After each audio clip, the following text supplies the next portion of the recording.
കാതൊട്ടു വന്ദിച്ചു മകനെ തുടങ്ങു നിൻ യാത്ര. അദ്വൈത വേദാന്ത ചിന്തതൻ വഴിയിലൂടാദ്യന്തമില്ലാത്ത യാത്ര.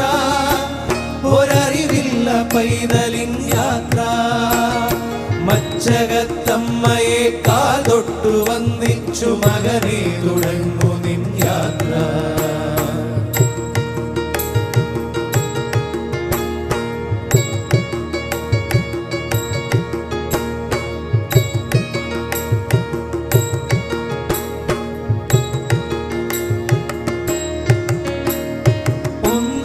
നിന്നെ ഇഹ രണ്ടെന്നു കണ്ട